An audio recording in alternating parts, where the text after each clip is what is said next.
Whether you agree or have doubts about the presence of this heavenly body, these are observations which certainly provide support for the existence of the Nibiru Nemesis system. I am now going to show and explain a series of screen captures from Skycam observatories which are also indicating the presence of this binary star system. The first screen capture observation is from the Daily Observatory in Vancouver on July 28th. What appears to be the Nibiru system is visible after sunrise as shown in this area. There appears to be about 6 or 7 objects clustered in proximity to each other, with Nemesis located off to the lower left of this system or to the 1 o'clock position to the Sun. The Nibiru star system is believed to consist of 3 planets, Nibiru, Helion, and Arbota.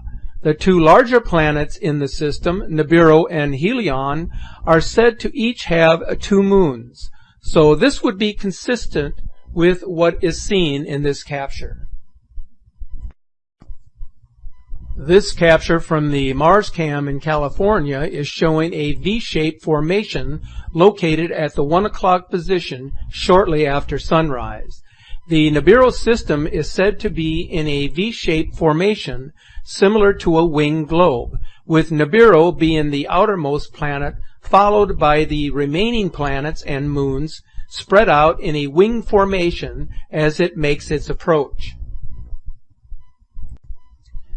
The following screen captures from the Savannah Skies Observatory in Australia probably provide the most comprehensive observation on the incoming system due to its location in the southern hemisphere, where the system is most noticeable as it rises to the ecliptic. These captures were taken at various time intervals, but as you can see, not only is Nemesis coming into view, but Nibiru and the binary star complex are visible as indicated here.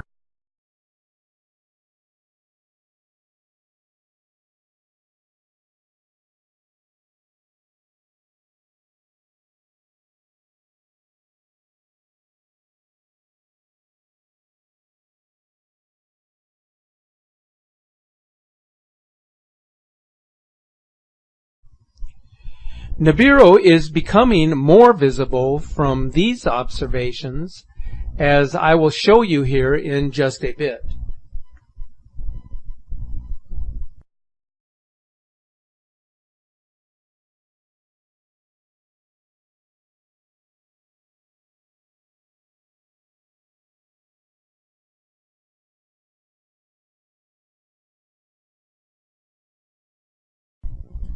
This capture from Australia is really interesting in that there are 2 distinct light sources happening here. The larger light source, which is our Sun, is seen rising from more of a northeast position, while the smaller light source is seen rising from the southwest, which is where the system is believed to be approaching from. This binary star system approaching. This is showing 2 very distinct suns rising from the east, with the binary sun rising first, followed by our sun.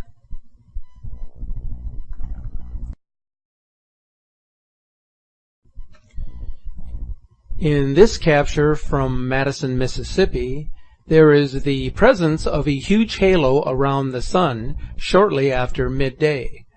Sun halos are becoming more prevalent now as the system draws closer and begins to emit more light due to the influence of our sun. Rise on July 28th, with our sun located just below it.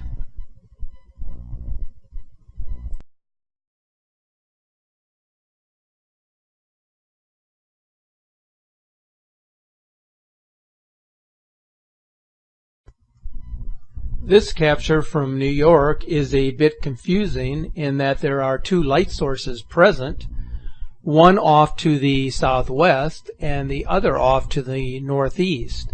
However, the top time frame is showing 1800 hours, whereas the horizontal frame is showing early morning. However, both are showing two very distinct light sources.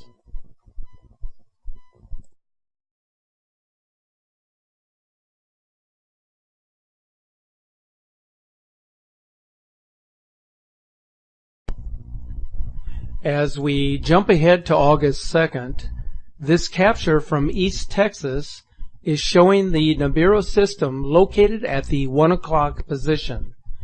As you can see, this system of planets is shaped like a comet, with a distinct head and tail. As is always the case, it is very difficult to determine the exact location and velocity of this system relative to the observation because it is moving about so quickly. This capture from Pennsylvania caught my eye as it is showing the same two-sun scenario that was captured by the camera that was mounted to the outside of the Airbus glider back in May in the video that I highlighted at the beginning of this presentation. Again, this is showing another perfectly round object slightly off to the right of our sun, which is only visible due to the sun's rays casting its light upon the object. I went back to check the Savannah Skies observatory camera on August 2nd, and to my surprise, lo and behold, there is the presence of a second sun located to the right of our sun. This is becoming more evident each passing day. The capture from the SHSU Observatory on August the 3rd, much like the Savannah Skies Observatory, is showing the presence of Nibiru. If you look near the center of the frame, you will see the red planet and its accompanying system of planets in unison as they move across our solar system. What is most noticeable about this capture is that Nibiru disappears behind the cloud as it passes over it, which makes this capture even more believable. Here is another capture of two light sources from Australia on August the 3rd. Again, the one source is originating from the northeast and the other from the southeast, or more from a southern direction. Two distinct and separate light sources seen once again.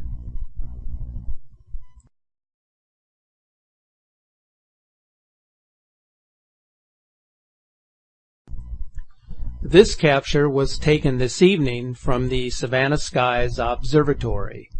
Once again, the cameras in the southern hemisphere are providing the best evidence to date of what is approaching.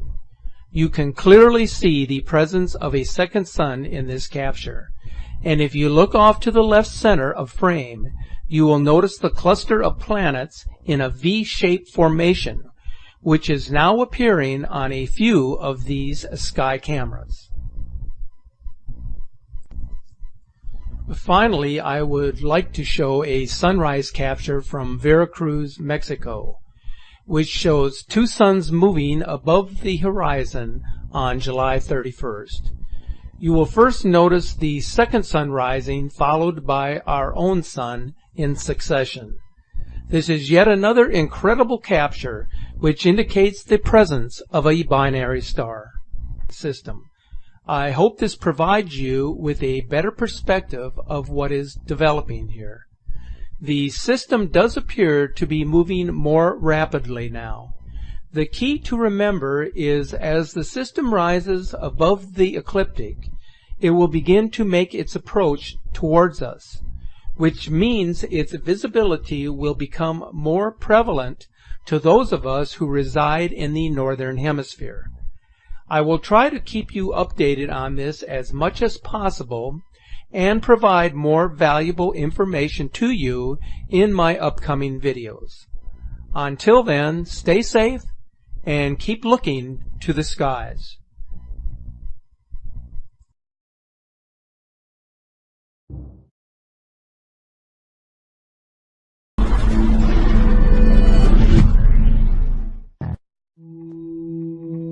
It is believed that the Sun forms a binary system with a sister star called Nemesis.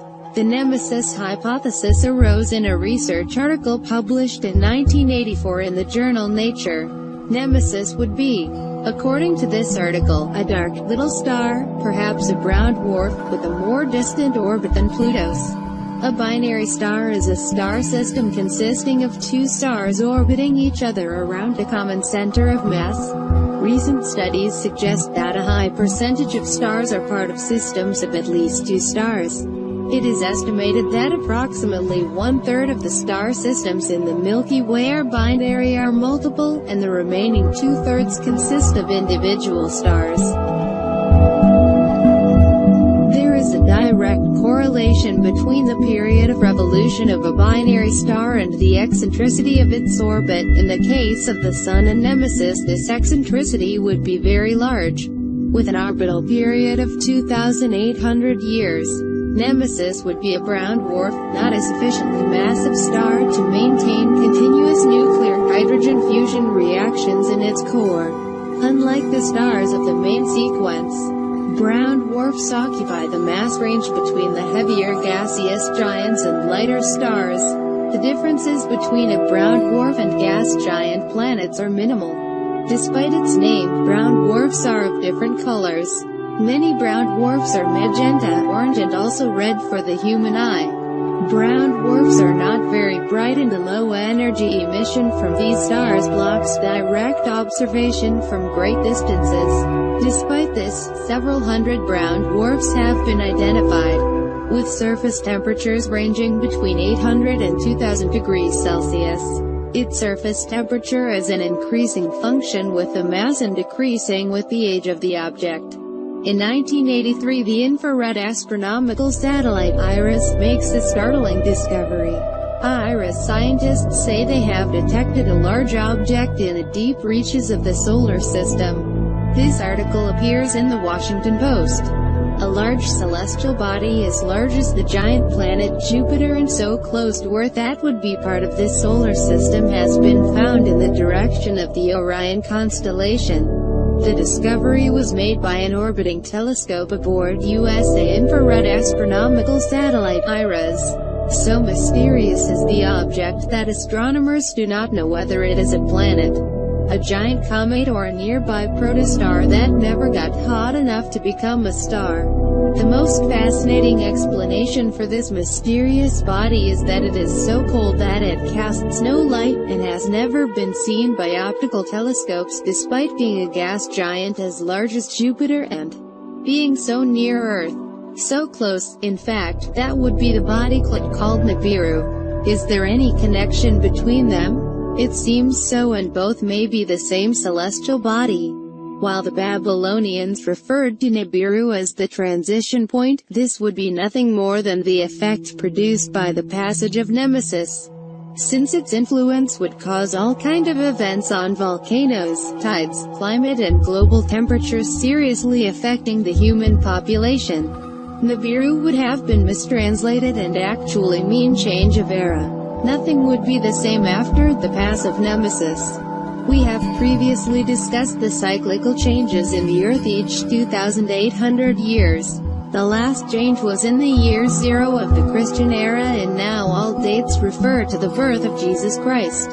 In the year 2800 BC came the Great Flood in Mesopotamia, and new Sumerian and Egyptian dynasties appear. It reoccurs an important change of era, and in 5600 BC the Black Sea flood takes place, and many scholars associate this event with the disappearance of Atlantis. In 8400 BC the Ice Age ends and occurs the beginning of the Neolithic.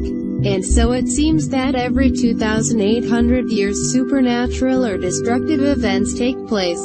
Following this line of reasoning, in the year 2800 of our era will come the influence of Nemesis, and everything will change.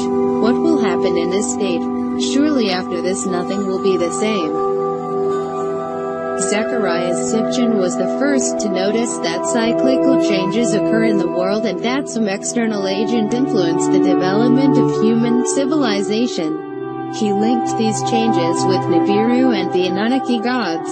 With every change of era for some reason appear these supernatural beings. Anunaki seems to mean those who came from heaven. Sitchin, however, assumed that the orbital period of Nemesis was 3,600 years, but I do not think this had scientific support and was more like a guess. I insist that the orbital period, we can assume that its mass would be similar to that of Jupiter, perhaps a little bigger. Very low temperature and luminosity, and would be returning in its highly elliptical orbit around the Sun in Sagittarius by rotating in opposite direction to that of the planets in the solar system. In 800 years would reach the Sun proximity, passing in front of it, leaving behind a tail like a comet, turning around and returning to the far reaches of the solar system. When doing this, the solar winds would give Nemesis the effect of having horns ahead. This would explain many of the legends and drawings that have survived to this phenomenon. Other theories talk about a different phenomenon that takes place after millions of years. This has no scientific support, for the elliptical orbit would be so large that the gravitational attraction between the two celestial bodies would be lost. This could be celestial bodies that pass near the Sun randomly, or maybe long-term effects of the pass of Nemesis. Also have no support the dissemination of impending cataclysms. The end of the world will not happen tomorrow or next year. I reiterate that the calculations indicate that the next change of era will occur in no less than 8 centuries. Anyway, if confirmed, this theory implies a serious warning for our civilization. Will this be the announced apocalypse? It seems so.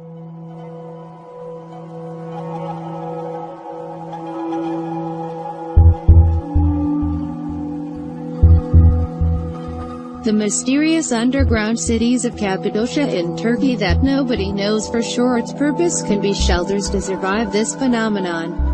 It is known that in these cities could live thousands of people for a certain time, had doors that closed from the inside to keep out unwanted visitors, and had ventilation, water and storage space for food and animals. Are these underground bunkers designed to survive for weeks if not months?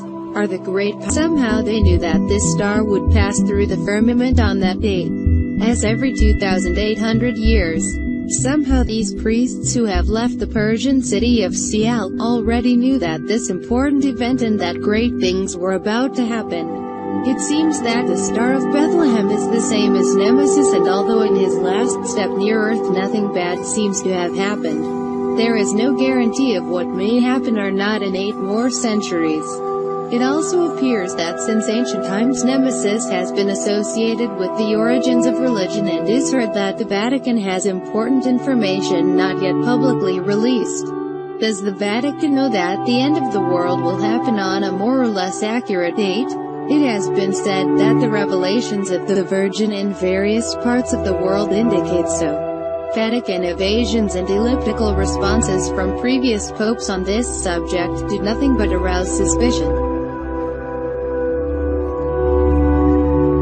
The Nazis also knew something about Nemesis, which they called Black Sun. The Black Sun is an ancient symbol of the Germanic peoples, representing the day of the end of the world and the battle of the gods against the giants. At the time of Hitler, it was said that the Third Reich was preparing for the arrival of a messiah to a new world order dominated by the Aryan race. This empire would lasted more than Rome itself, at least 1,000 years. Originally, the Black Sun was part of a series of Nazi occult beliefs, promoted by the leaders of the SS. Of these ideological currents finally emerged a mystical current, almost a religion. Within these beliefs, the Black Sun represented a hidden sun, the giver of wisdom, providing superior force to the Aryan race. Did the Nazis know that Nemesis existed and that its path close to the Earth had supernatural effects? It seems that yes.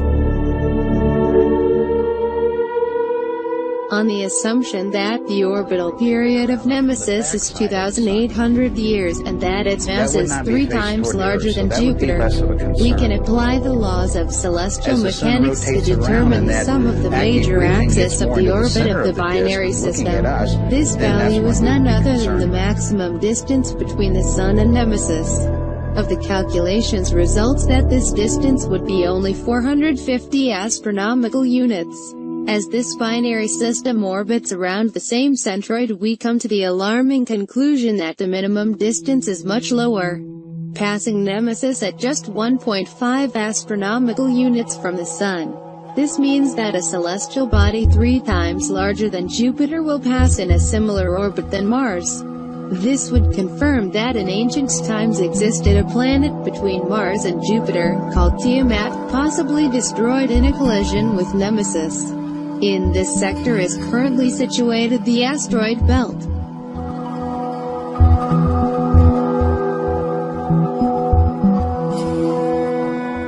In the first part of the 6th chapter of Revelation speaks of a scroll in the right hand of God that is sealed with 7 seals. In that scenario, Jesus opens the first 4 seals out of the 7, freeing these horsemen riding a white, a red, a black and a bay horse. There are different interpretations of what each color means, though I will give my own. The white horse means that polar wave over the entire planet will freeze land and water. The red horse means that volcanoes will spit lava. The black horse means that befall a time of darkness and that sunlight will not be visible, and the bay horse means that there will always be a new dawn for humanity. This is why changes of era occur.